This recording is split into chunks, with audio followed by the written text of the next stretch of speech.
Boa tarde, gente. Bem-vindos todos que estão chegando, todas, todes. Boa tarde, gente. Bem-vindos todos, todas, todes que estão chegando aqui para a nossa última mesa do primeiro dia do nosso seminário, né, da representação discente, corpos dissidentes no território brasileiro. Né? Estamos aqui agora com a nossa última mesa, Educação e Resistência Indígena, e temos dois convidados, né? A Jéssica Nunes e o Edson Caiapó, que estão aqui para falar com a gente justamente sobre temas extremamente importantes e atuais, para que nós possamos refletir a respeito deles e também sobre a prática, né, docente de muitas pessoas no nosso país. Então, vou fazer uma breve apresentação do pessoal que está aqui para palestrar com a gente. Pedir para que eles façam uma audiodescrição também, né? Então, vou começar por mim. Sou o Henrique, professor de História e Sociologia na rede pública. Estou aqui, né, de camisa xadrez, meu cabelo está trançado hoje. E sou um homem branco, tenho barba e cavanhaque, e, no fundo, tem um outro computador da minha companheira, que trabalha em casa também. Bom, nossos dois palestrantes hoje, como eu já falei antes, são a Jéssica Nunes, né, e o Edson Caiapó, professor, escritor e produtor de muito material a respeito, né, das questões indígenas no nosso país. Né, professor universitário também, antes que eu me esqueça, desculpa. Mano. Então, nós temos aqui, ao longo da apresentação, pode ir mandando perguntas no chat, que elas vão ser passadas para os nossos debatedores ou apresentadores. Né? Desculpa qualquer falha, se estiver travando a internet ou o áudio. Então, ao longo da apresentação da Jéssica e do Edson, vocês podem ir formulando perguntas e mandando essas perguntas no nosso bate-papo. Tá? De qualquer maneira, vamos já agradecendo a todos por estarem presentes aqui conosco no nosso seminário novamente.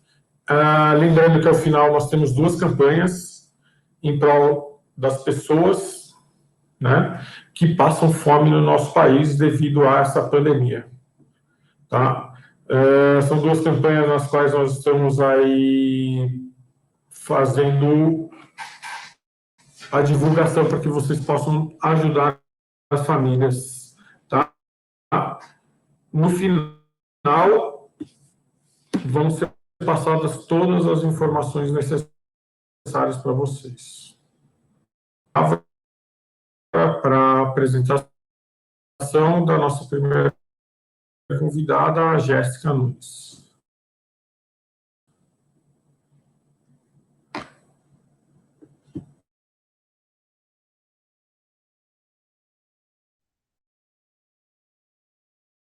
Deixa eu ver aqui. Boa tarde a todos. Estão me ouvindo bem? Bom, eu sou uma mulher indígena Guarani Andeva, aqui do Paraná. Eu falo com vocês aqui do território indígena Pinhalzinho. E, bom, gente, eu tenho o rosto arredondado, né? Um pouco cheinho, assim como o meu nariz também.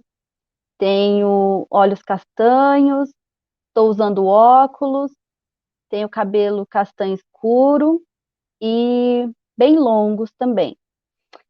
E atrás aqui tem um cenário que é bem simplesinho, com um cocar, que é do meu companheiro, né, que ele possibilitou usar hoje, aqui para apresentar para vocês. Tem uma lousa também bem pequenininha, na qual eu escrevi, né, uma das principais lutas que eu faço, né, que é a Universidade Território Indígena.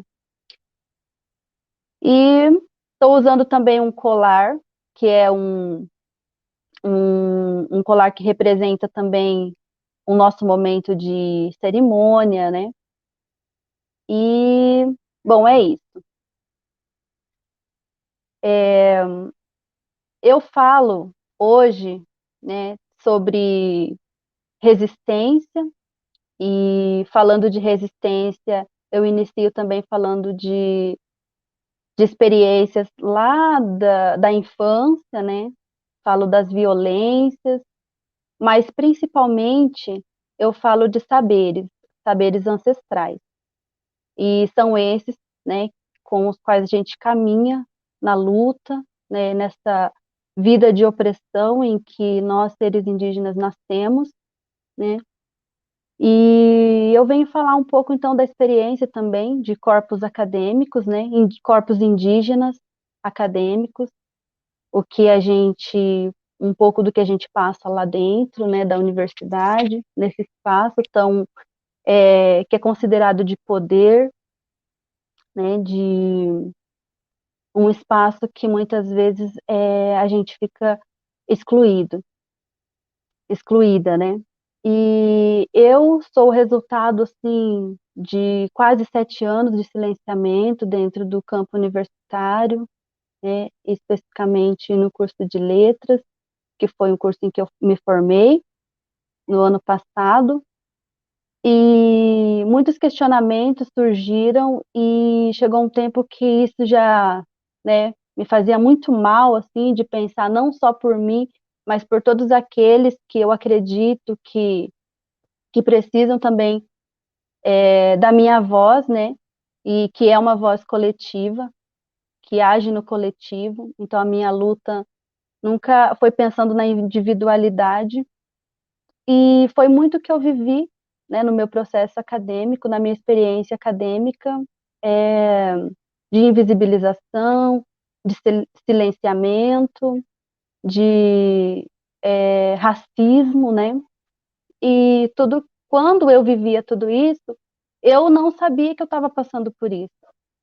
E quando eu fiquei, né, fiz algumas articulações com os parentes indígenas, que eu pude conhecer pelas vozes de luta que eles estavam fazendo, né, uma mulher indígena que se encontrou com o seu eu Makuxi, me disse assim: Parenta, você não ressignificou nada para você, você apenas resistiu lá dentro, você resistiu a um sistema já estruturado que te silenciou, né? Não permitiu que você fosse o ser indígena dentro desse espaço, né? E aí eu fui fazendo, então, essa reflexão, e não só de reproduzir o que a gente já vem vivendo há muito tempo, não só de recontar, né, para o público não indígena e para os indígenas o que a gente vem passando, mas mobilizar mesmo para que a gente faça uma ação.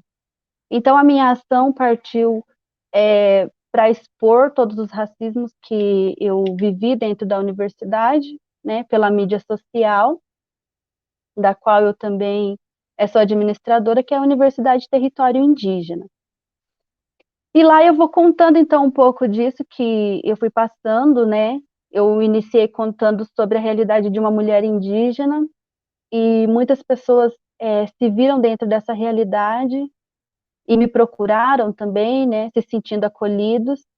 E eu, assim, eu acabei, então, vendo que não era só para corpos de mulheres indígenas, mas o ser indígena no geral, sabe? Em si, de seres humanos, já não é mais de separação, eu pensei.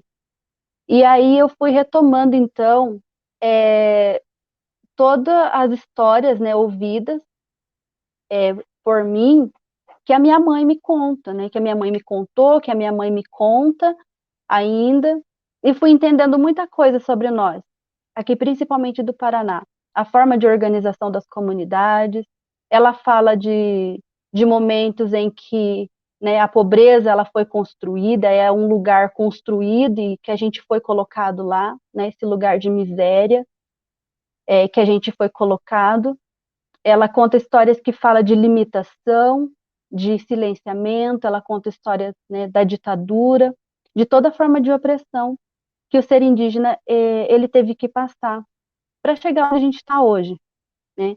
E eu ainda vejo que as nossas presenças também são muito limitadas no espaço do ensino superior. E eu vejo muitos estudos assim que são feitos para contar essa realidade, né, para fazer ficar visível essa realidade, mas não vejo um estudo que entenda esse ser. Quem é essa pessoa indígena?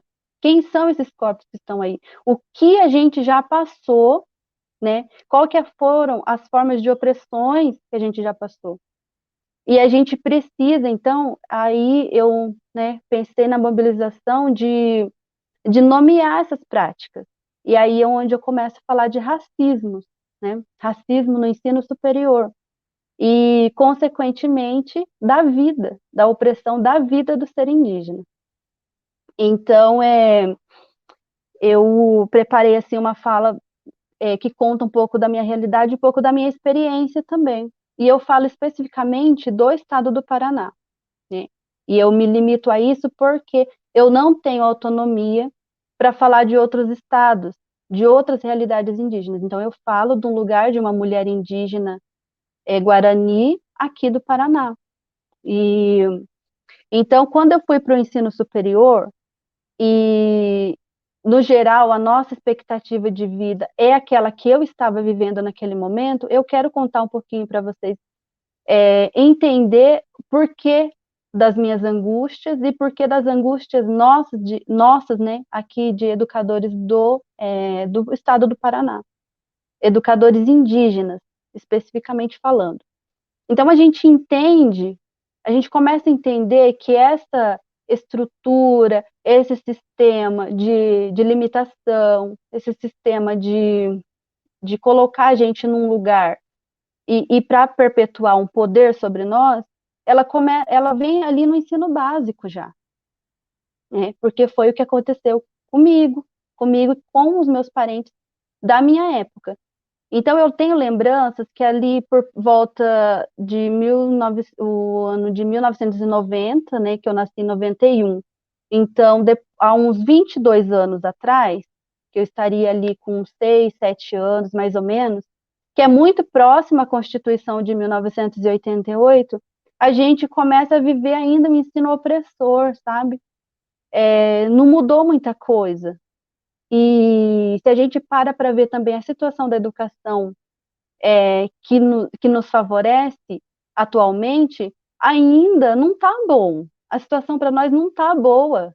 Não adianta eu vir dizer que a gente está contente com tudo isso que está acontecendo, porque não está. Nós somos limitados e silenciados o tempo todo. Em qualquer esfera que o indígena ele queira levar a sua voz, que ele queira contribuir, falando de dores, falando de opressão, a gente é silenciado. E por que que isso acontece também? Por quê? Porque o racismo, ele ganha atualizações, né? De acordo com as leituras que eu fiz, para entender isso, ele vai ganhando atualizações, e que muitas vezes a gente desconhece. Como no meu caso, enfrentar racismo no ensino superior tinha práticas que eu não reconhecia como racismo. E às vezes eu falava assim, mas eu tenho que passar por isso, para conseguir para conseguir alguma coisa, a gente tem que sofrer mesmo. E é assim, exatamente assim que eles querem que a gente pense. E não é assim. Educar, aprender, eu acho que tem que ser algo prazeroso, algo que encanta a criança, que encanta o ser humano, assim como eu falo, né, lá nas minhas redes sociais, assim como era lá na Casa Grande, que é o Iguaçu, né, na minha língua, lá nessa Casa Grande a gente aprendia com brincadeiras, a gente aprendia com cantos, com danças. Eu falo aprendia porque eu, infelizmente, sou um ser humano que hoje já não convivo mais com essas práticas, né? Os meus filhos já não têm mais essas práticas. É culpa, aí vai falar, é culpa do indígena? Não. A gente foi obrigado a deixar a nossa língua. A gente foi obrigado a deixar as nossas práticas. E, principalmente, falando do Paraná, a gente precisa entender também como que essas comunidades elas se atualizaram para se organizar. Quais as interferências que tiveram, né? Conversando esses dias com uma liderança indígena, ela me explicava que o Paraná é um estado também que sustenta a base econômica do país. Então, as influências dentro dessas comunidades de extermínio foram mais fortes do que isso, né? Então, hoje a gente já não tem mais as influências, né, das religiões também não indígenas foram mais fortes. E então isso também acaba nos limitando muito. E aí, né, e voltando para eu explicar para vocês, então, onde começa essa prática de violência, que é no ensino básico, a gente via crianças, né, eu sou uma dessas crianças que peguei o livro didático, muitas vezes, e me deparei com a imagem de um indígena e me encantei, eu falei, olha aqui o índio, olha o índio. Então, hoje eu paro e volto, né, nesse pensamento, eu falo, era a maior violência que eu estava sofrendo, porque eu estava perdendo a minha identidade naquele momento em que eu estava reconhecendo outro corpo como indígena e não o meu. Quando eu via, por exemplo, uma realidade que não me inseria, né? E nem esse indígena que estava ali representado também. Não era na expectativa dele. E isso tem mudado muito pouco, né? Até agora ainda a gente tem muitos materiais que vêm aí para colocar estereótipos sobre nós, para perpetuar uma forma de consideração de inferioridade, né? Pelo racismo, pelo poder, enfim. E vai limitando a gente, vai colocando sempre nós ali como marginalidade. Então, essas angústias, assim, elas foram. Não, teve um tempo que já não dava mais para aceitar isso, assim, como normal, sabe? Então, eu parti de tudo isso para fazer o meu trabalho, né, como ativista mesmo, e colocar essa realidade aí para as pessoas verem. Mas não só isso, eu pensei também em ações, né, em parcerias.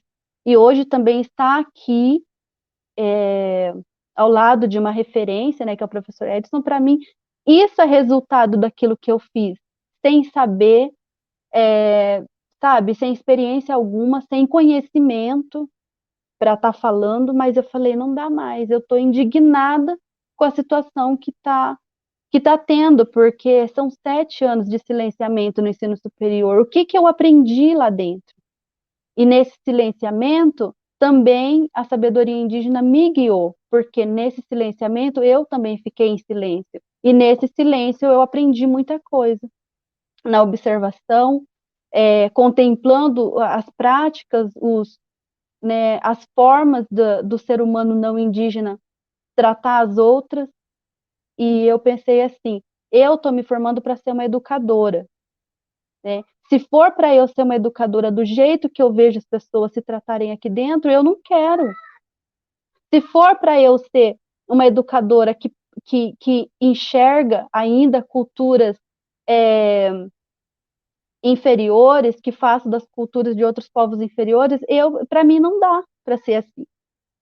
E, e aí, então, né, essa violência com a criança indígena, a gente não se vê e a gente começa a aceitar não, a gente vai sendo apresentado a esses saberes que não nos encantam, que não tem a ver com os nossos valores, e aí isso começa a mudar muito recentemente, né, os nossos materiais didáticos ainda são limitados, as nossas solicitações, né, por uma prática que realmente faça democracia, que realmente respeite a coletividade, que respeite o ser humano, ela ainda é muito limitadora. Ela ainda é né? Sempre tem uma desculpa, porque não dá para fazer isso, não dá para fazer aquilo, e a gente vai se perpetuando tudo isso, né? A gente parece que a gente só vai contando, recontando histórias e vai continuando na mesma. E não é isso que eu quero. Então, aí a gente chega, né, numa determinada idade que a gente já não tem expectativa. O jovem indígena já não tem expectativa de uma vida que não seja só sobrevivência. E foi isso que aconteceu comigo, né? E com meu companheiro, que é um sujeito que eu pedia a permissão, não é permissão, eu pedi para que ele deixasse eu trazer um relato também de quando a gente foi para o ensino superior, que era uma expectativa de um casal com duas crianças que já estava quase inserido no vício da bebida, né, da bebida alcoólica e das drogas, né, de outros tipos de drogas. Então, eu não me envergonho de contar isso, porque essa é a realidade nossa, de muitos daqui do estado do Paraná. E a gente não tem expectativa, a gente não tem condições de fazer um cursinho para se preparar para ir para o vestibular, a gente não tem, a gente não estuda em escola particular, a gente estuda numa escola pública que não respeita o nosso ser, que não respeita a diferença nossa. Então a gente vai lá seguindo um padrão, seguindo um molde em que a gente não cabe, em que os nossos corpos não são aceitos. E a gente foi, né? Eu só tinha isso, eu só tinha a única carta que eu tinha na manga, como diz o ditado popular, era o ensino superior, né? E um auxílio permanência que eu tinha para ficar lá. Porque se não fosse isso, eu não tinha uma casa, né? Eu estava morando com a minha mãe, eu tinha crianças para eu, né, dar o sustento. A gente não tem espaços nas nossas terras, a gente não tem condições de fazer uma planta que sustenta a nossa família. A terra, ela já não produz mais para a gente aquilo que podemos dizer, dá para viver disso. Não tem. Então, essa é a nossa realidade. E eu não falo, não conto isso porque, para romantizar. A gente não tem que passar por isso. A gente precisa ser inserido no ensino superior e a nossa realidade precisa ser levada em conta, né? E aí a gente chega lá sem saber nada, porque eu cheguei sem saber nada, eu não sabia mexer num Word de computador, eu não sabia pedir um xerox, eu não ia naquelas onde tira xerox, né? Com os colegas, eu vi os colegas indo, eu não ia, eu não sabia onde pedir os meus textos, e hoje é isso que eu faço para os outros alunos. Eu falo, gente, vocês têm total autonomia e o direito de pedir os textos de vocês onde vocês quiserem. Tá tranquilo, gente? Posso continuar ou já deu? Acho que já deu meu tempo, né? Tá acabando, 3 minutinhos. Tá. E aí, então, eu começo toda essa ação para contar um pouco dessa experiência nossa de racismo no ensino superior. Porque ainda só contar também o que acontece, mas não fazer nada, também não significa nada para nós. E isso não dá para continuar assim. E E isso para mim é resistência, sabe? Isso é resistência, lidar com um lugar desprivilegiado, lidar de vir de um lugar em que você não é favorecido, mas ser cobrado duas vezes mais no ensino superior, e quando a gente sai, a gente ainda é considerado como incapaz. Não, isso não é incapacidade do indígena, isso é exclusão violenta. Isso são ações já estruturadas para dizer: você pertence a esse lugar, você é da minoria e é lá que você tem que ficar. E aí a gente não ganha força para lutar pelas nossas terras, a gente não ganha porque tudo tem que ter status, tudo tem que ter títulos, né? E a gente está aí, então, para mudar isso. Esse é o meu trabalho e é isso que eu faço, então, para mudar essa realidade para nós, jovens, adultos, enfim, para o ser humano indígena.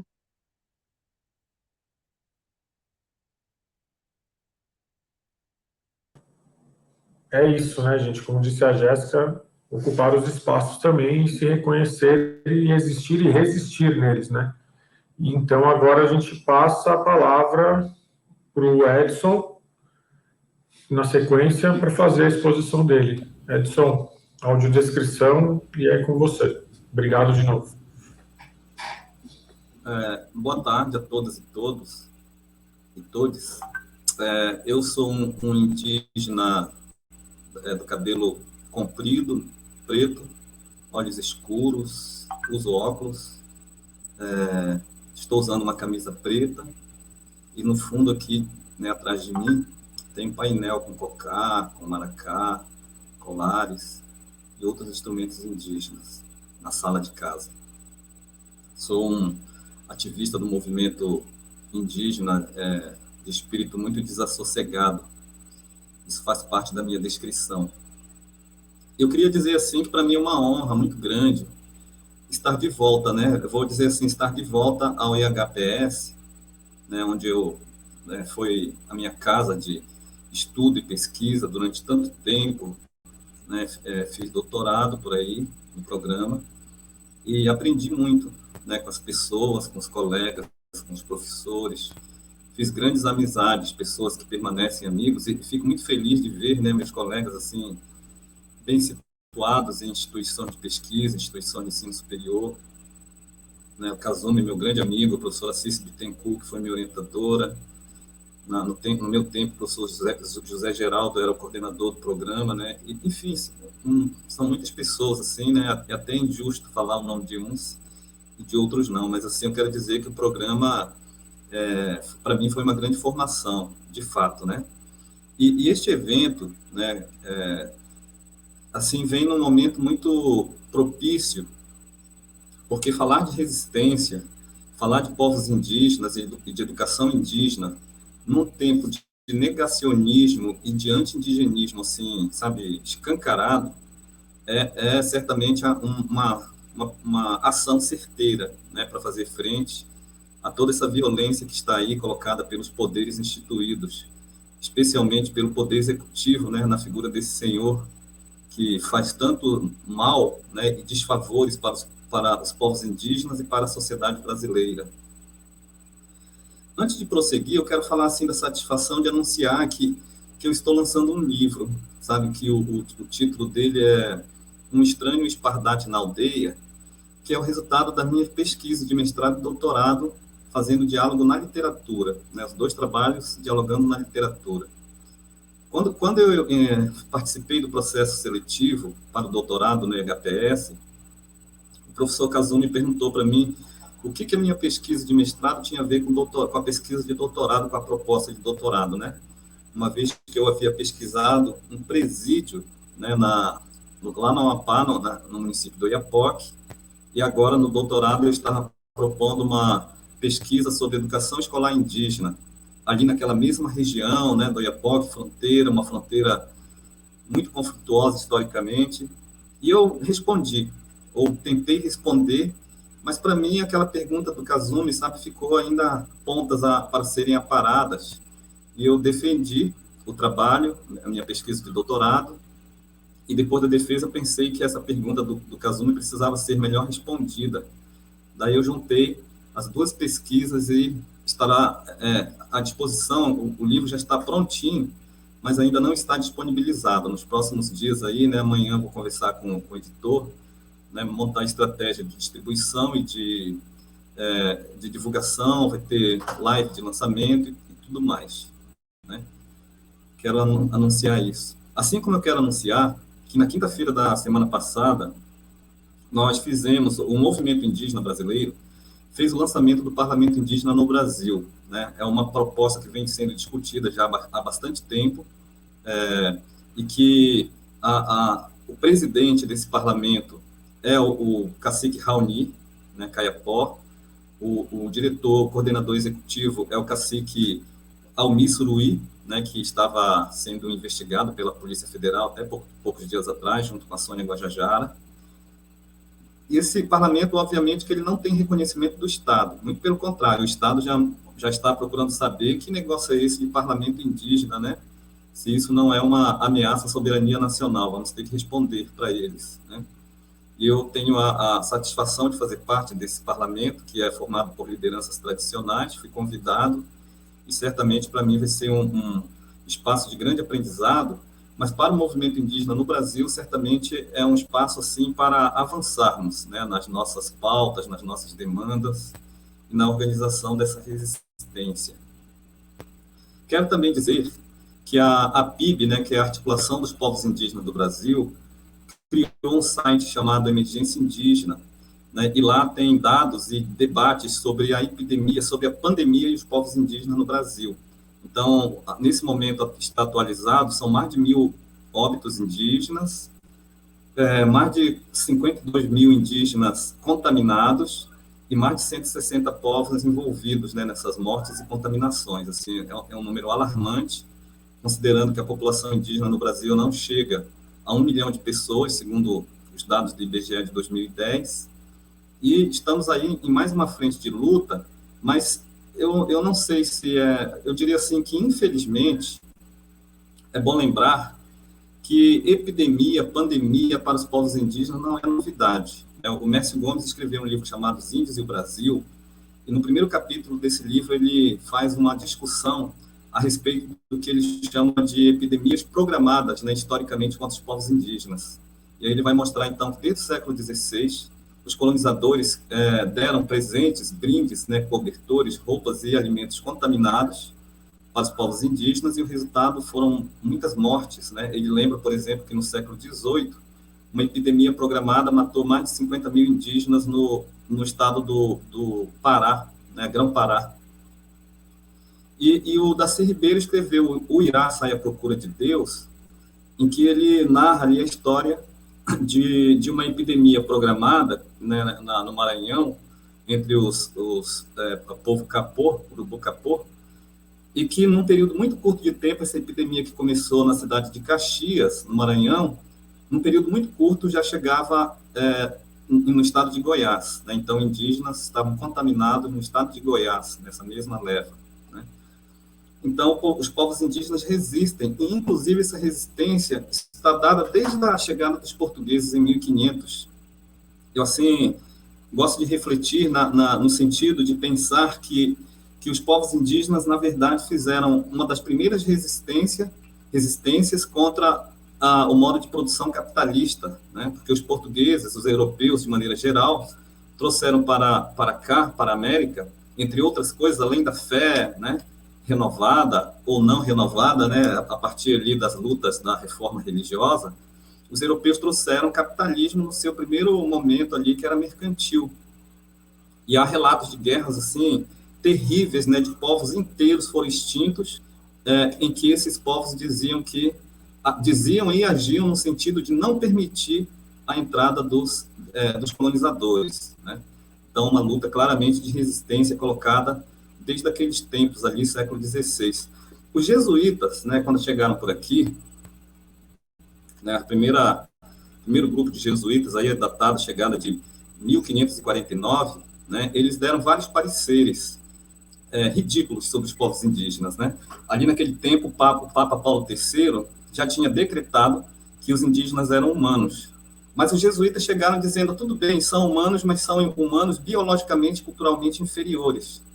E aí o padre Manuel da Nóbrega escreveu várias cartas. Na verdade, os jesuítas escreveram várias cartas, e essas cartas foram agrupadas e publicadas com o nome Cartas Jesuíticas, né? É uma publicação que está, inclusive, disponível em PDF. E o Manuel da Nóbrega, que era o chefe, então, dos jesuítas, dizia que os indígenas não tinham fé, e que os indígenas, no máximo, tinham uma credulidade vinculada ao demônio, e que os indígenas eram herdeiros de Cã, o filho maldito de Noé, né? Cã embebedou Noé e fez Noé passar vergonha ao tirar sua roupa na frente de todo mundo, né? E a prova desse vínculo dos povos indígenas com Cã é que os indígenas andam nus, né, dizia o Manuel da Nóbrega. E aí ele prossegue, né, falando, então, de uma pretensa inferioridade desses povos, né, e falando que os pajés, as lideranças espirituais eram emissários, né, de primeiro grau do satanismo, e ali, quase naquele mesmo tempo, em que os jesuítas, né, estavam declarando essas coisas, um senhor chamado Pero Magalhães Gandalfo, né, que era um servidor, um funcionário da coroa portuguesa, que transitava no litoral, especialmente no Nordeste, transitou muito entre os indígenas. E ele percebeu que os povos do litoral, particularmente os Tupinambá, não falavam as letras F, L e R. E aí o Gandalfo, então, escreveu um livro chamado Tratado da Terra Brasil, que também está publicado e disponibilizado em PDF. Esse livro é datado de 1575, se não me engano, a primeira versão. E o Gandalfo, então, diz que os indígenas não falam FLR porque eles não têm fé nem lei nem rei. São povos desordeiros, são povos totalmente sem fé, são povos inferiores. E essas falas todas dos jesuítas e do Gandalfo e de outros pensadores daquele tempo vão justificar as chamadas guerras justas que o Estado português decretou contra os povos indígenas. São guerras contra aqueles que não aceitam as ordens da coroa portuguesa e nem aceitam a fé cristã. E os jesuítas assumiram como compromisso salvar essas almas desgraçadas, né, através da catequese, né, torná-los ordeiros, né, obedientes às ordens da coroa portuguesa, mas especialmente obedientes a Deus. E aí vem um primeiro formato de educação, né, em que as crianças indígenas eram levadas para internatos e ali elas aprendiam a falar não mais as suas línguas originárias, mas outras línguas, e o Nhengatu, que foi inventado, inclusive, pelos jesuítas, aprendiam a cantar, né, louvores, a tocar instrumentos, liam a Bíblia, e depois essas crianças, quando adultas, se transformavam em auxiliares dos missionários. Eu vou dar um salto, assim, sabe, em alguns pontos na cronologia, e a minha pretensão de forma alguma é imitar o modo positivista, ranquiano, né, de fazer história, mas eu quero pensar assim, em alguns momentos para refletirmos. No século XVIII, os jesuítas foram expulsos, né, em alguns conflitos. Diga-se de passagem que os jesuítas e a coroa portuguesa eram forças complementares. Eventualmente, né, tinham alguns conflitos, né, de interesses mesmo muito próprios, e esses conflitos se acirraram ali no século XVIII e os jesuítas foram expulsos. O Marquês de Pombal chegou no Brasil, a mando do rei de Portugal, o Dom José I, e aí o Marquês de Pombal trouxe o que seria um presente para os povos indígenas, que foi o Diretório dos Índios, né, que é também chamado de a doutrina do índio cidadão. O Diretório dos Índios tem 95 artigos, e entre outras coisas, né, entre outros pontos, o diretório diz que os povos indígenas, como passarão a ser cidadãos, eles não mais poderão falar as línguas originárias, nem o Nhengatu. Todos os indígenas deverão obrigatoriamente falar a língua portuguesa, e todos os indígenas passarão a viver em vilas, com casas construídas, planejadas e compartimentadas, né, nos princípios morais cristãos. Né? E os indígenas, então, agora passarão a receber não-índios dentro das comunidades, dentro das vilas, e esses não-índios poderão casar, né, com os indígenas. Sabe? Eu diria assim que é o artigo que oficializa o estupro da mulher indígena. Né? E o diretório, então, vai dizer que, considerando que os indígenas não mais viverão nas florestas, e sim em vilas, né, as florestas serão passadas para aqueles que sabem produzir, que são os senhores do agronegócio, né?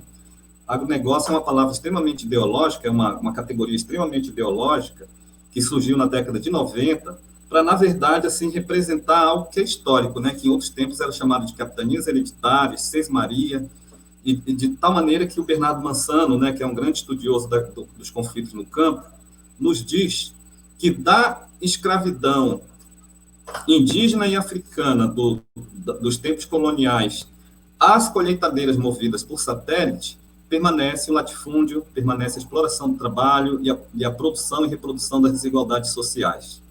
Enfim, né, então o Diretório dos Índios dizia que os indígenas, como viveriam em vilas, eles deveriam receber uma educação que formasse para o trabalho manual, para o trabalho prático, né? Então, a educação vai ser voltada para formar o pedreiro, o carpinteiro, o marceneiro, a cozinheira, a lavadeira, a dona de casa, né? E a educação, portanto, assumirá um compromisso, eu diria assim, com o modo de produção capitalista que estava bem acelerado ali em meados do século XVIII. E essa política do Marquês de Pombal, o Diretório dos Índios, que foi uma política genocida, etnocida, epistemicida, ecocida, né? Se desenvolveu por algumas décadas, e no final do século XVIII,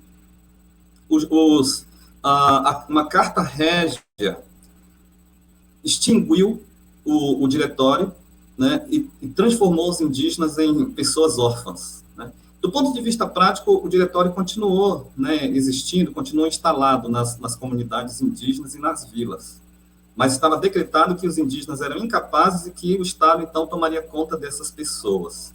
E aqueles que já estavam em estágio avançado de civilização não seriam mais índios, seriam simplesmente cidadãos portugueses. O Diretório dos Índios também dizia que os indígenas estavam livres, que eles não poderiam mais ser escravizados, porque, vejam só, as guerras justas decretadas contra os indígenas estabeleciam um regime de escravidão. Aqueles que se rendessem, né, aos ideais da coroa portuguesa e à fé cristã eram transformados em escravos ou eram escravizados dentro das missões. Esse é um debate interessante, que eu posso voltar num outro momento. Queria seguir aqui mais ou menos por causa do tempo. O século XIX vai ser assim trágico, né? Vai ser uma orquestra será montada em nome do extermínio dos povos indígenas. O Brasil se torna independente, né? A estrutura latifundiária escravagista, né, é mantida. Vai ser criada uma constituinte, né, para discutir, né, os rumos do Brasil, e nessa constituinte discutiu-se a temática indígena, e os deputados constituintes fizeram discursos assim horríveis a respeito dos povos indígenas. Por exemplo, José Bonifácio de Andrade Silva, ele escreveu um discurso que está publicado com o nome Apontamentos para a Civilização dos Índios Bravos do Império do Brasil. E ele, então, diz que os índios bravos a que ele se refere são povos vagabundos, entregues à preguiça, praticantes de bebedice e da poligamia, corrompidos por costumes brutais, além de apáticos e estúpidos, né? E os outros deputados que se reportaram aos indígenas foram nesse mesmo rumo do discurso do José de Alencar, do parlamentar José Bonifácio. E aí, nós vamos chegar, então, no final do 19, com essa situação, né? A Constituição outorgada em 1824, assim como a Constituição de 1891, vão silenciar os povos indígenas. Totalmente, não há qualquer referência aos povos indígenas. O romantismo do José de Alencar vai colaborar com o silenciamento. Os indígenas, personagens do José de Alencar e desse romantismo, são pessoas dóceis, que não apresentam qualquer resistência contra a violência colonizadora. Né? O Peri adorava um colonizador, queria a arma do colonizador, queria a roupa do colonizador, né, que amava os colonizadores. E a Iracema, tadinha, morreu de paixão por um colonizador, literalmente morreu de paixão por um colonizador, por quem ela se apaixonou e que voltou para Portugal. E nesse movimento, ela, então, veio a morte, né? Seria, então, vejam só que a literatura do José de Alencar sempre, no final, tem a morte do índio, né? Reconhece a beleza, uma beleza física, características, qualidades até interessantes, mas no final das contas a morte. E a ciência, né, especialmente no campo assim, das ciências sociais, vão ter teóricos e muitas teorias determinando o extermínio dos povos indígenas, a exemplo do famoso Francisco Van Hagen, um dos mais ilustres membros do Instituto Histórico e Geográfico Brasileiro, que dizia que os indígenas seriam extintos não pela violência colonizadora, mas pela incapacidade de acompanhar o progresso nacional. Né? Então, no final do século XIX, o desfecho era o fim. As escolas que ali surgiam, né, nas aulas de história, simplesmente falavam do índio congelado no passado, do índio do passado. E o índio contemporâneo simplesmente não existia ou era absolutamente rejeitado. Né?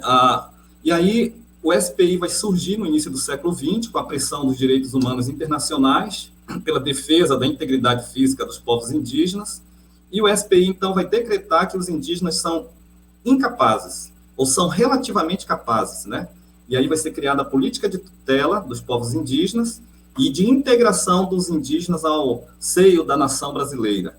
Né? Os indígenas, então, deveriam ser abrasileirados e deixaria de existir essa coisa de indígena, né? E as escolas, as primeiras escolas, no sentido moderno, né, da palavra, do termo, vão ser criadas ali dentro da política do SPI no início do século XX. E essas escolas, elas serviam para brasileirar, né? Essas escolas, elas substituíam os rituais cosmológicos dos povos indígenas por rituais cívicos, né? E especialmente nas regiões de fronteira. Então, foram escolas extremamente violentas, opressoras, sem nenhum respeito com as diversidades dos povos e com as suas realidades. E a FUNAI vai aparecer em 1967, no auge da ditadura militar. O SPI estava muito desgastado, estava sendo denunciado por corrupção e por violência aos direitos dos povos indígenas. Os militares extinguiram o SPI e criaram a FUNAI, e a FUNAI prosseguiu com a mesma missão, que era de integrar os povos indígenas à nação brasileira, e as escolas faziam isso com muita propriedade. As escolas extremamente violentas, descontextualizadas, não respeitavam as diversidades sociolinguísticas dos povos indígenas. E aí, quando a gente, então, prossegue pela década de 70, nós vamos ter, então, uma situação em que o movimento indígena vai se organizar nacionalmente. Né? Os povos, então, começam a dialogar, as lideranças se unem, né, para discutir as pautas comuns, né, os direitos a serem conquistados, e esse movimento indígena ali nascente no final da década de 70 pressionou e foi para dentro da Constituinte, né, nesse momento de reviravolta, né, de redemocratização do país, com apoio de várias organizações brasileiras, digamos assim, progressistas e de esquerda. O movimento indígena, então, consegue ali na pressão dentro da Constituinte a aprovação de 2 artigos fundamentais, né, o artigo 231 e 232, que falam do direito ao pertencimento, do direito aos territórios originários, direito às línguas originárias, direito a uma educação escolar indígena diferenciada. E essas discussões, então, pós aprovação da Constituição, vão prosseguir. E o movimento indígena e grupos indigenistas vão continuar pressionando o Estado para que esses direitos a uma educação diferenciada sejam regulamentados em outras leis, em outras legislações.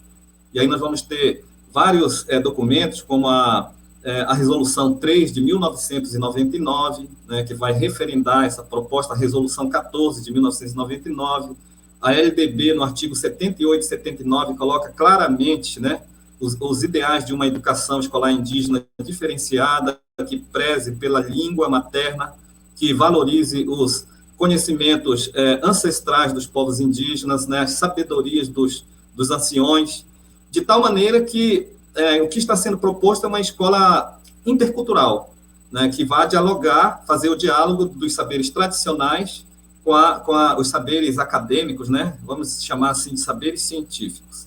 E a partir daí, sob pressão do movimento indígena, o Estado começa a mobilizar alguma energia para fazer a educação escolar indígena se efetivar. Então, né, começa um processo de reconhecimento da categoria escola indígena, né, o reconhecimento da categoria professor indígena, a realização de concursos, né, específicos para professores indígenas e a criação de currículos específicos para as escolas indígenas. Então, timidamente, esse movimento foi startado, vamos dizer assim. E, na sequência, vieram os desafios, sabe? Tem tanta coisa para dizer, mas, diante do tempo, eu vou, assim, resumir. Depois a gente faz o diálogo, né? Então, assim, os desafios, né? Conseguimos startar esse movimento sob pressão, porque o Estado brasileiro é genocida e continua sendo genocida. Nessa perspectiva, né, de um genocídio, nós vemos o Estado brasileiro fazendo corpo mole para fazer, né, a educação escolar indígena diferenciada acontecer. Então, por exemplo, não existe uma mobilização efetiva para a produção de material didático diferenciado. Os estados e municípios pouco realizam concursos diferenciados para professores indígenas, né? E as escolas indígenas morrem à míngua, né? Falta recursos financeiros para transporte, para merenda escolar de qualidade, ou qualquer merenda escolar que seja, né? Os projetos de educação continuada estão todos assim encostados, sem recursos nenhum, e a gente prossegue assim de maneira muito precária, né? Foram criados alguns cursos de formação de professores indígenas, né? Formação inicial, e esses cursos estão assim num momento muito difícil, de quase fechamento. Eu trabalho numa licenciatura intercultural indígena em Porto Seguro, no Instituto Federal da Bahia, e nesse momento o curso passa por muitas dificuldades, né? Porque é um curso que trabalha com regime de alternância. Então, nós, professores, damos aulas aqui no campus e depois seguimos para as aldeias, né? Meu tempo terminou, né, Henrique? 5 minutos.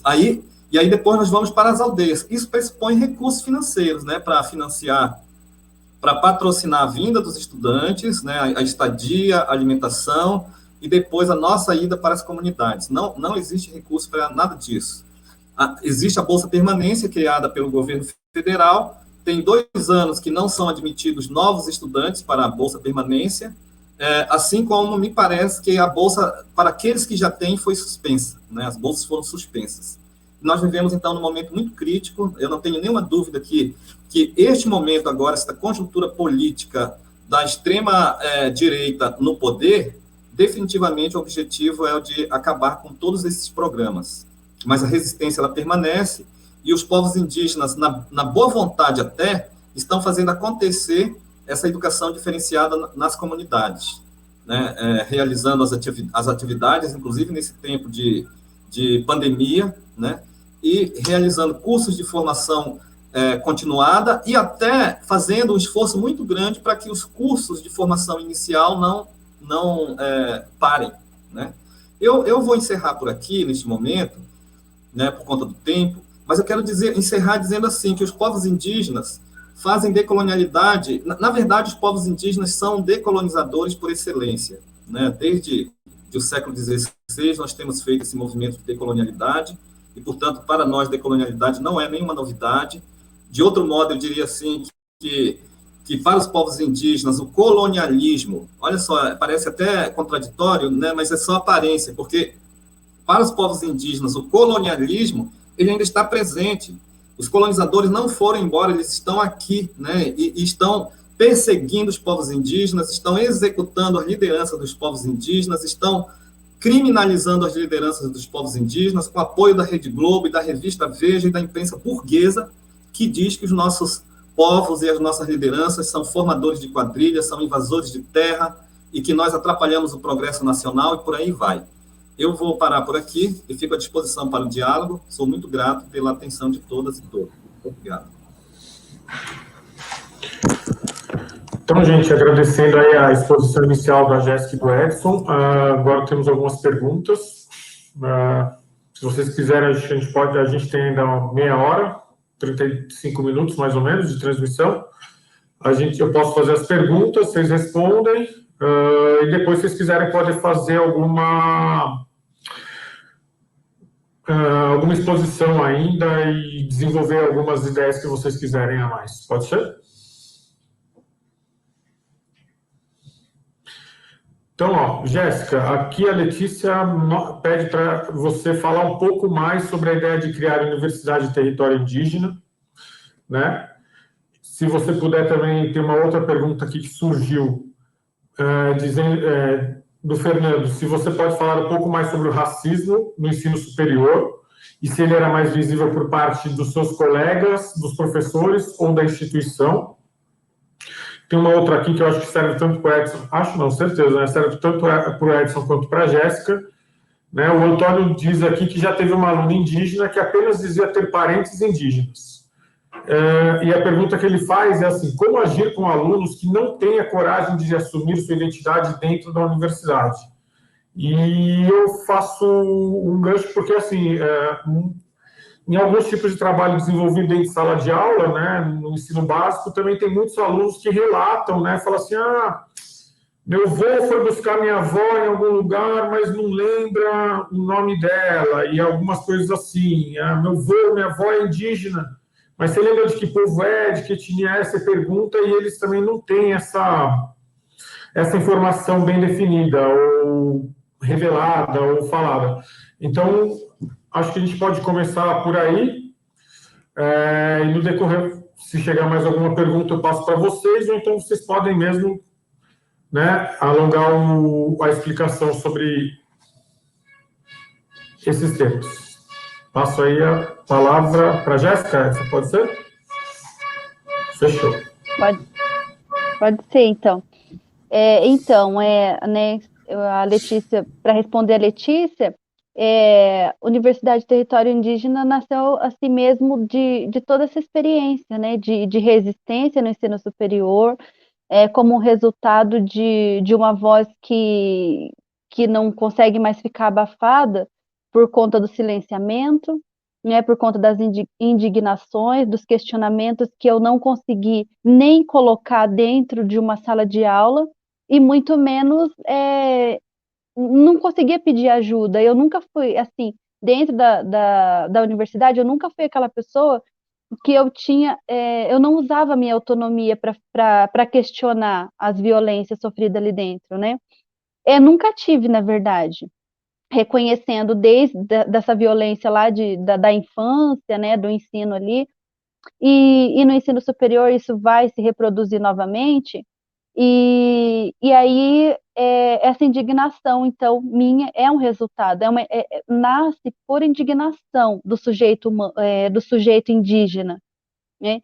Porque até então a gente ainda tem muitos materiais que vê a gente como objeto, então estão falando por nós, sobre nós, mas nunca com a gente.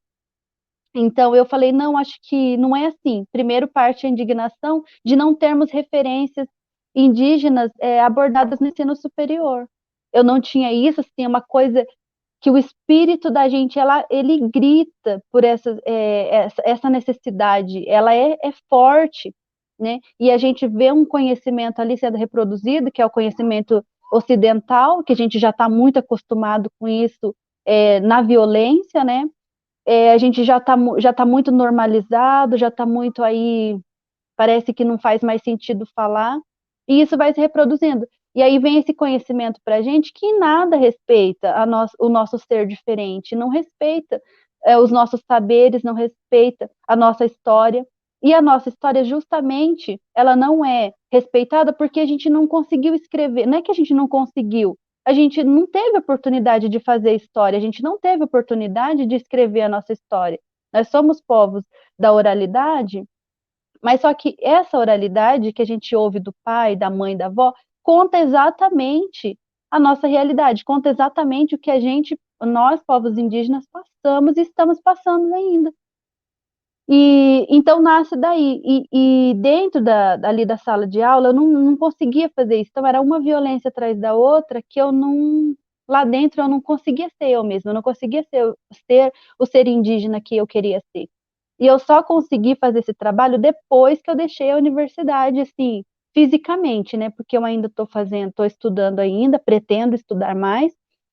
E só que esse ensino que deveria ser para potencializar o nosso saber, para dar autonomia, não, né? Porque a gente mesmo que tem que fazer autonomia.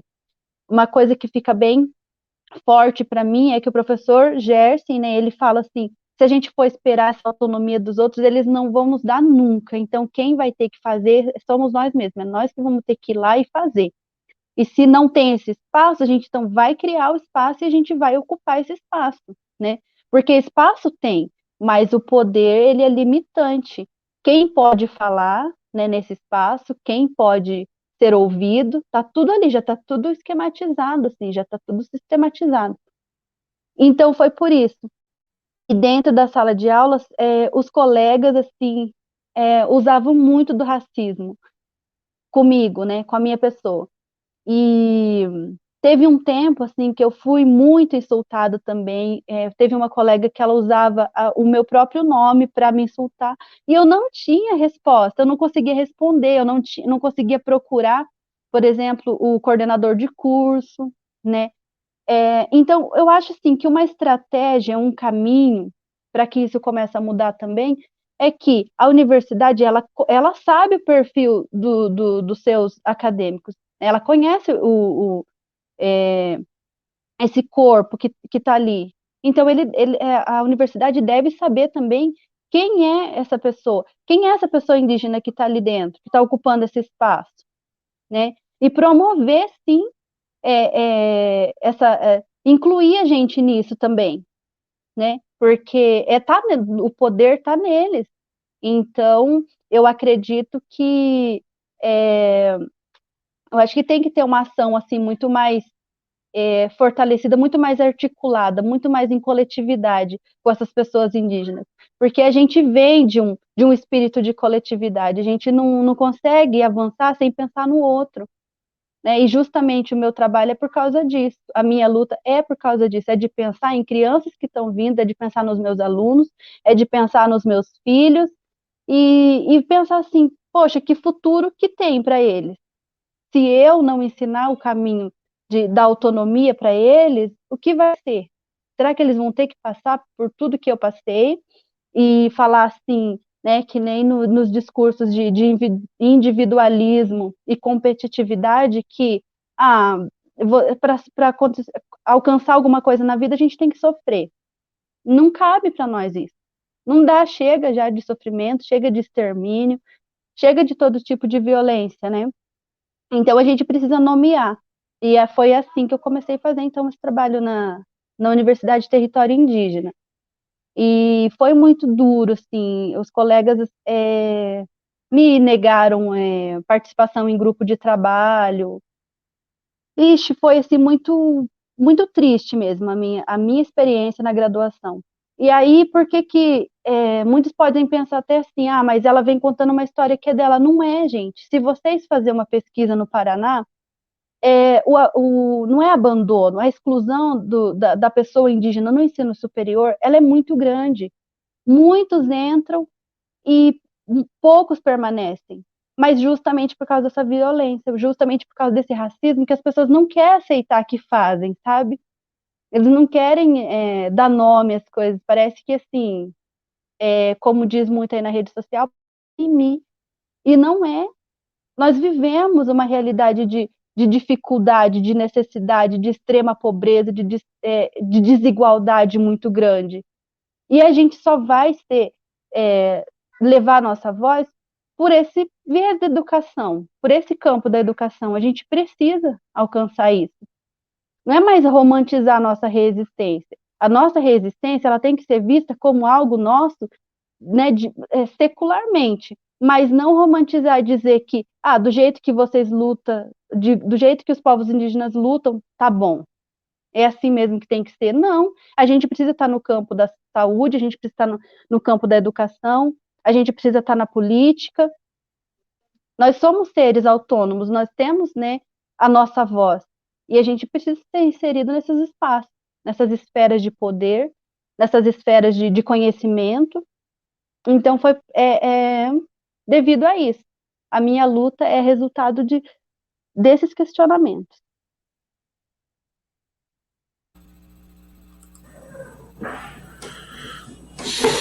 Muito bem. Quer falar, Edson? Vai lá. Olha, sobre essa questão aí, né, dos indígenas, das pessoas indígenas que não se reconhecem, né, nos seus espaços, né, seja na universidade ou no ensino básico, isso aí é um problema que sabe, precisa ser resolvido, e que vai ser resolvido, mas que não na rapidez que nós queremos, sabe? Porque o processo colonizador foi muito violento e espalhou as pessoas, espalhou muita gente, né? Poxa, quando os portugueses chegaram por aqui, eles vieram, usa-se até hoje muito argumento de vazio demográfico, havia um vazio demográfico e os portugueses, então, né, se instalaram por aqui por conta do vazio demográfico. Aí vazio demográfico vira uma categoria, assim, muito violenta. Ora, os estudos, né, e as estimativas arqueológicas, antropológicas, linguísticas, históricas, nos dizem que em 1500 tinha uma população por aqui de mais de 10 milhões de pessoas, falantes de mais de 1.200 línguas diferentes e que compunham, né, milhares de povos diferentes. Então, isso, obviamente, que não é vazio demográfico. A violência foi muito grande. Em 30 anos, depois da chegada dos portugueses, essas populações estavam quase extintas.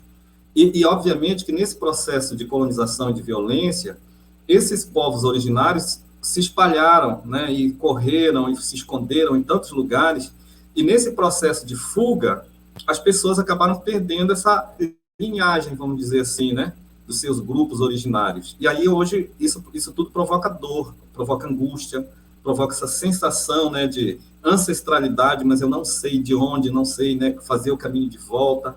E aí precisa ser feito o caminho de volta. O Estado brasileiro tem que discutir essa questão, porque eu não vou fazer o julgamento, não vou julgar as pessoas por dizerem que elas ou não sabem, né, indígena de onde que elas são, ou esconderem a sua identidade, sabe? Isso tudo é resultado da violência. E aí eu vou ter que aqui declarar que durante um tempo longo da minha vida, eu tive que esconder a minha identidade, sabe? E eu me sentia muitíssimo confortável na década de 80, quando as pessoas por onde eu transitava me chamavam de peruano, de boliviano, de chileno. Para mim era super confortável, porque no momento em que eles descobriam, entendeu, que eu era, né, de um pertencimento indígena, eu sofria muito, sabe? Violências mesmo assim.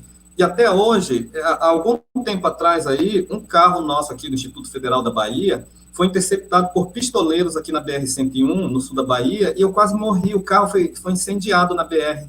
E eu fui espancado e ameaçado de morte com arma na cabeça, sabe? Então, só que para mim isso não é novidade. Eu conheço essa história desde a minha adolescência, por isso que eu digo assim, que na minha adolescência e na minha infância, e eu saí cedo da minha terra para estudar em internato, e depois andei em grandes cidades, e para mim era confortável, sabe?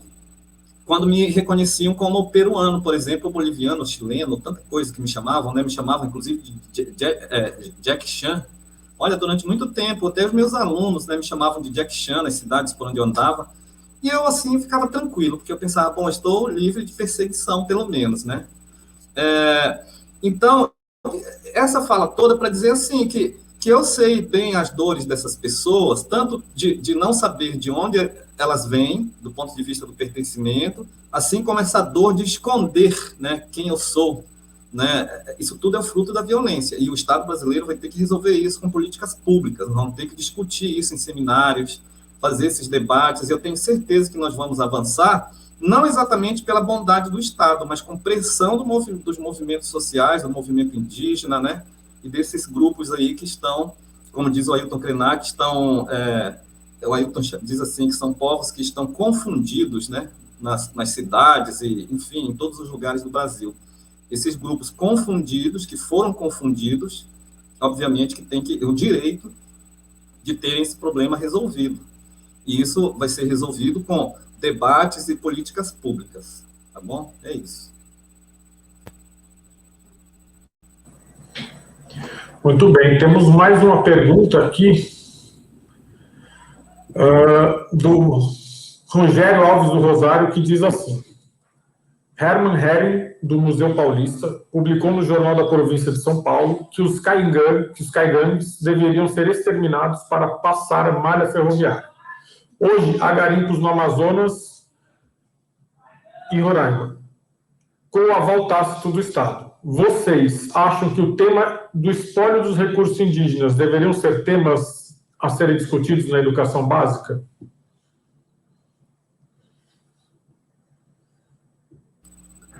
Jéssica, começa aí, por favor, tá?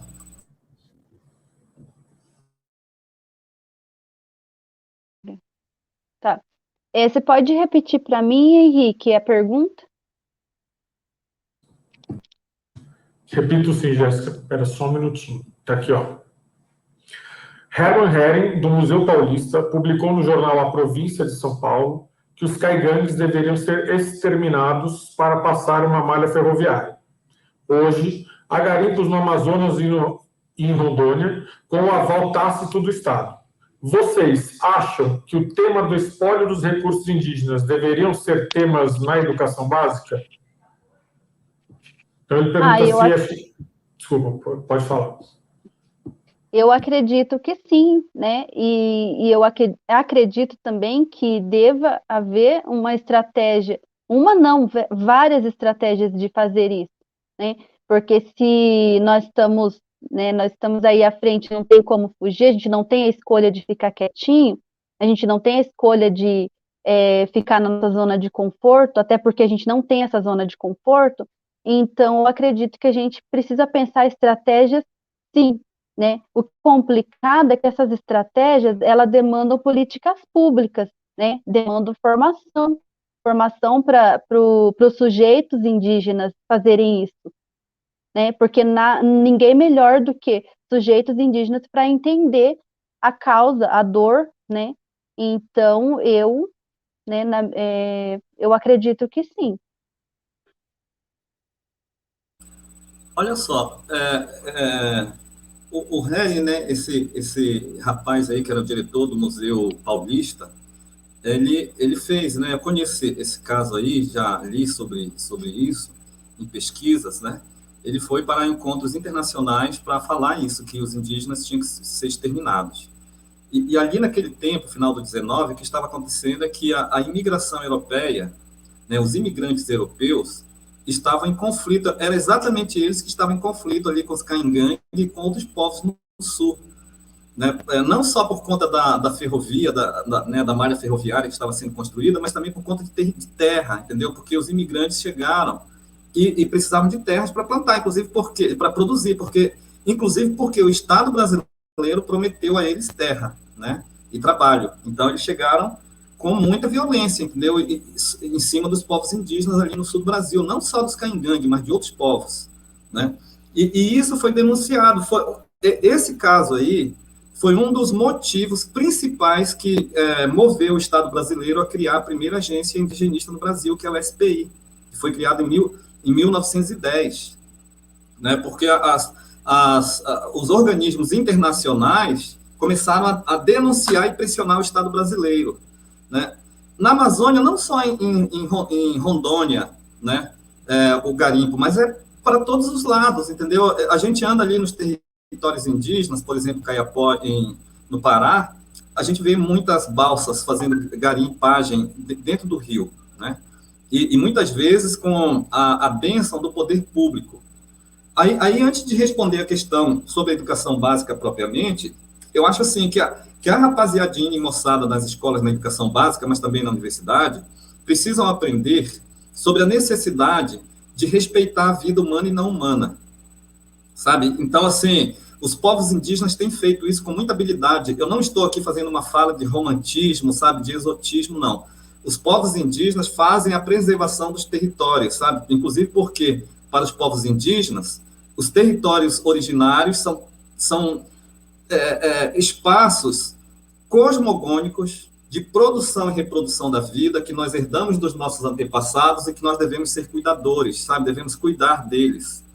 E esses projetos, não só o garimpo, sabe, a garimpagem, a mineração, mas todos os projetos vinculados ao agronegócio são extremamente devastadores. E quando eu me reporto a proteger jardins que nós herdamos dos nossos antepassados, eu não estou me reportando apenas a proteger para os povos indígenas, mas estou me reportando à humanidade. Porque hoje em dia, né, eu acho que está caindo a ficha para o fato de que é necessário preservar, conservar esses biomas e ecossistemas, né? Então, nós vemos aí essas cúpulas, né, ambientais e as lideranças dos países se reunindo exatamente para falar isso, e os povos indígenas fazem, né, a preservação assim por excelência.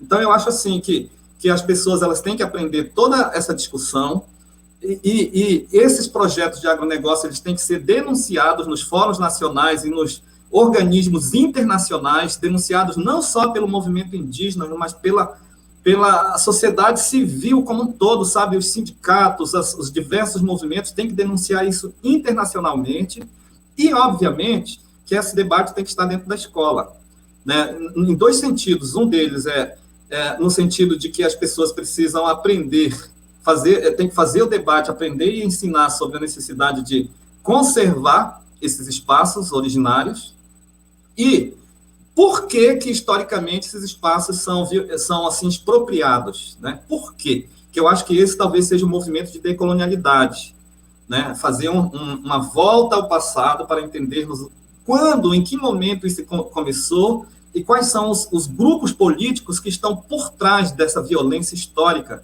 que não é só hoje, não, garimpo não é só hoje, não. Isso aí é desde que os portugueses invadiram, essa ação violenta está colocada. Óbvio que isso tem que ser debatido nas escolas, e nós temos amparo legal já para esse debate, que é a Lei 11.645 de 2008, que fala da obrigatoriedade do ensino de história e cultura afro-brasileira e indígena nas escolas. Então, esse debate aí, na verdade, nós, professores, já estamos obrigados legalmente a fazer. É isso.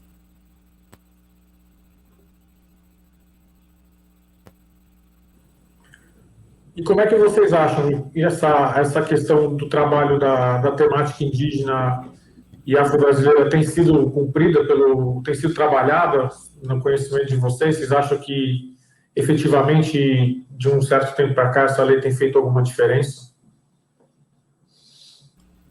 No sentido prático, teórico, não só teórico. No nosso conhecimento, na nossa prática pedagógica do professor indígena, né, eu falo do ser indígena, isso tem acontecido sim, com certeza. O que não tem, onde não tem acontecido são nos espaços em escolas que não são indígenas. E a gente tem visto isso muito, né? No mês passado, nós vimos, ainda, né, continua essas práticas e se reforça muito mais no mês de abril, porque é nesse mês que eles querem dar conta de trabalhar essa lei como se, né, em um dia só fosse capaz de conhecer a diversidade cultural, de falar. E aí, né, justamente por não dar conta também e dar muito trabalho, né, parece que as pessoas acham que isso é muito trabalho, vai generalizando as etnias, vai colocando todo mundo, né, como diz Rodney, né, que ele fala do caldeirão cultural no texto dele. Então, vamos colocar todo mundo lá dentro e vamos trabalhar essa temática e pronto, acabou. Para cumprir aquela data, né, para dizer, eu cumpri a lei, mas, na verdade, isso não acontece. E quando eles procuram uma referência, eles já vêm com algo pronto já para a gente. Eu quero que você fale sobre isso e isso. Por exemplo, uma educadora me procurou e pediu para eu falar, por exemplo, do índio do século XXI, né? E eu achei muito abusado da parte dela, né? Mas eu não respondi. E eu falei, poxa, a gente tem que pesquisar, a gente tem que estudar sobre isso, a gente tem que cumprir essa lei, mas a gente tem que saber também fazer os nossos estudos, né? Por exemplo, para dar um exemplo aqui, nós somos pesquisadores, a gente tem a nossa prática muito mais eficiente porque a gente respeita os nossos sábios, os nossos velhos. A gente sabe como fazer isso. Só que não é registrado essa prática do pesquisador indígena, não veio como um conhecimento que está ali a ser seguido. Então, não se valoriza isso. O que vai valorizar? Vai valorizar a prática do pesquisador não indígena, do pesquisador branco, que muitas vezes não, trouxe sempre a visão errada de quem é esse ser indígena. Trouxe resultados que não tem a ver com a valorização do pesquisado, né, do ser pesquisado ali. E então, assim, não está sendo, na minha visão, não está sendo trabalhada essa lei, não está eficiente, porque senão a gente não estava sofrendo também tanta violência aí para a gente poder falar da diversidade cultural. Eu vejo os meus parentes aí que colocam um conteúdo, por exemplo, na rede social, e chove de gente falando um monte de coisa, falando sobre o uso da tecnologia, falando do cabelo, falando da cor da pele, né? Eu mesma nunca fui vista como indígena, sempre me consideraram mestiça japonesa, né? E quando era para me considerar indígena, nunca foi para dizer o meu valor, sempre foi para me considerar como um ser no mundo, como objeto, objeto e sentido pejorativo. Então, se era Índia, era a Índia, essas índias são assim, esses índios são assim mesmo, esses índios não gostam de trabalhar, esses índios faz isso mesmo. Então, sempre é assim. E essas coisas vão se perpetuando por quê? Porque as pessoas vão reproduzindo estereótipos e vão colocando o conceito que elas querem dar, de acordo com a perspectiva delas, não com a nossa. Não tá sendo trabalhado, Henrique. Olha só, eu assino embaixo aí sobre o que a minha colega Jéssica falou, minha parenta Jéssica falou em relação às escolas indígenas e trabalhar em questão. Só que eu quero começar a provocação assim pela última fala dela, que é assim, enquanto ela era chamada de japonesa, indígena japonesa, né, alguma coisa assim, eu assim, então, durante um tempo era o peruano, boliviano, chileno, aí agora, por último, né, que as coisas acalmaram, porque eu estou me reportando a um período anterior à Constituição brasileira que está em vigor. Aí, depois disso, eu passei a ser o índio de fato, não tenho como escapar disso, entendeu? Infelizmente, assim. Ou, eu não sei, né? Eu estou falando infelizmente, enfim, deleta isso, infelizmente. Mas por onde eu ando, as pessoas chegam afirmando que eu sou indígena ou perguntando. Só que olha só que interessante, hein? A continuação do racismo, do preconceito. Aí a moça, no diálogo comigo, uma moça clarinha, dos olhos claros, descobriu que eu tinha feito história na UFMG, curso de história, né? E ela era mineira e ela achou assim, nossa, então você é muito inteligente, né? Foi a fala dela. Aí eu falei, aí continuamos a conversa, depois eu falei, eu fiz doutorado também na PUC de São Paulo, entendeu? No programa HPS, sou mestre em História Social. Aí ela falou, olhou para mim e falou assim, nossa, então peraí, então você não é índio. Olha que coisa, hein? Então eu não sou índio porque eu sou, né, doutor, não pode, entendeu? Porque o índio ele tem que estar excluído de tudo. A concepção da sociedade brasileira, o senso comum diz isso, né? De preferência, não pode ter nem dente, entendeu? E tem que andar nu. Se não for assim, você então perde o pertencimento. Aí, a lei foi no formato em que as coisas estão organizadas, a Lei 11.645 de 2008 foi uma lavação de mão do Estado. Sabe, criou uma lei e disse, olha, pronto, resolvemos agora, né, não é mais conosco. Aí eu estou dizendo isso porque há uma tendência da lei virar letra morta. As escolas indígenas e as comunidades indígenas conhecem muito bem a questão indígena e essa questão socioambiental, né, o respeito à vida humana e não humana, por prática, especialmente por prática. As comunidades indígenas, as crianças e jovens, aprendem isso na educação indígena, na educação comunitária.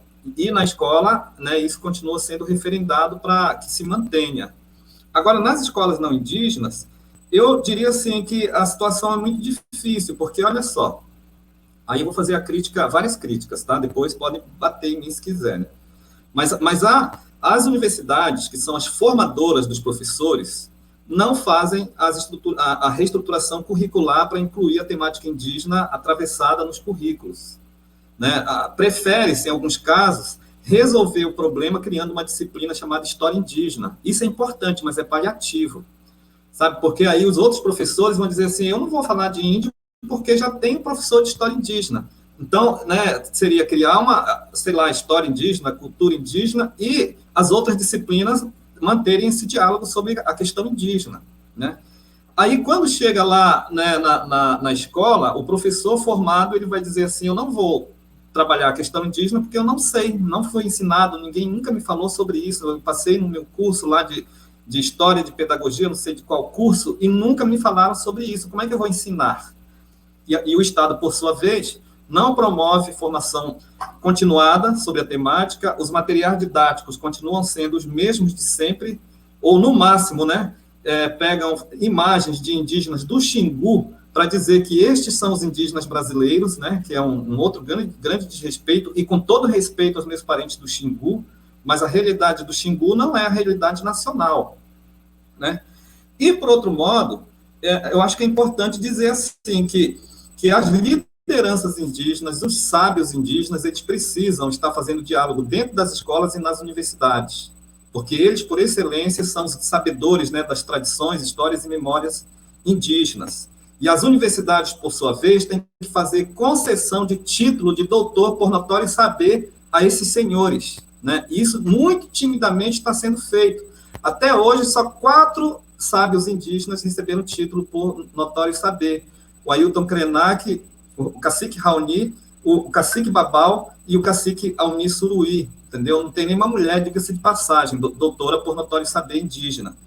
E, por último, eu queria dizer assim que é importante, né? Então, que nós, professores, educadores, professoras, façamos esse esforço que a Jéssica está dizendo de pesquisar, porque se o Estado não faz, nós temos que mobilizar 2 energias, pelo menos. Uma é de pressionar o Estado para que ele faça cumprir a Lei 11.645, mas uma outra energia é também buscar, sabe? Porque hoje tem muito material, né?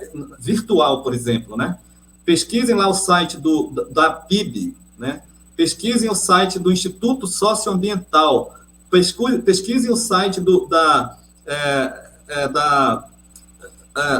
Eliane Potiguara, pesquisem o site do Daniel Munduruku, né? E entrem no site da Livraria Maracá, que é uma livraria especializada na literatura indígena. Vocês vão encontrar uma quantidade muito grande de histórias, né, memórias e, enfim, literatura indígena protagonizada por indígenas, né? Então, é necessário que a gente faça esse esforço. Não que nós vamos compactuar com a desoneração do Estado. Nós vamos pressionar o Estado e nos debruçar na pesquisa. É isso. Tá certo. Então, a gente vai partindo para o nosso encerramento. Agradecer demais, em nome da representação discente, em nome do programa, em nome dos alunos, das alunas e alunos que organizaram aqui o nosso seminário, né? Lembrando a todo mundo que está aqui assistindo que nós temos aí a nossa campanha de ajuda, né? A Casa Chama, que é uma casa de acolhimento para a população transgênero e que visa a emancipação dessa população através da criação de suportes para gerar autonomia financeira, jurídica, emocional, psicológica e criativa. Chama no Pix, que vai estar lá, né, no final da transmissão, e ajudar as famílias da Brasilândia com a nossa vaquinha virtual, né? Mais de 250 mil pessoas da região da Brasilândia estão passando várias necessidades e a gente conta com a solidariedade de todo mundo aqui, né, para poder colaborar em todas as frentes que puderem. Certo? Então, Jéssica, muito obrigado por apresentar, por somar com a gente, por fazer parte. Edson também, muito obrigado por tudo, todas as palavras, todos os ensinamentos que vocês compartilharam e socializaram aqui com a gente, que eu acho que, no momento, acho que essas questões são mais do que urgentes e mais do que necessárias em todos os sentidos, tanto na educação básica quanto na educação superior, né? E vou encerrando aqui, a gente tem 2 minutos, se vocês quiserem fazer algum agradecimento, Jéssica, Edson, fiquem à vontade. Eu agradeço também pelo espaço, né, por aceitar os nossos corpos aqui. Eu sempre agradeço por isso, porque aí eu começo a ver, então, realmente uma pontinha de realização da democracia. Eu que não tenho título assim, né, como o professor Edson, e para mim foi um grande presente também estar na mesa com a presença do professor Edson, que é uma referência para mim, para os meus estudos. E só agradecer mesmo por essa oportunidade. E se precisar e eu puder ajudar, pode contar comigo. Olha, eu quero agradecer, né, o convite para estar aqui no 9º Seminário de Pesquisa de Integração do IHPS. Sou muito saudoso, né? Esse programa ele é muito respeitado, é um programa que eu particularmente tenho muito respeito, né, pelos professores, pelas professoras, pelos colegas.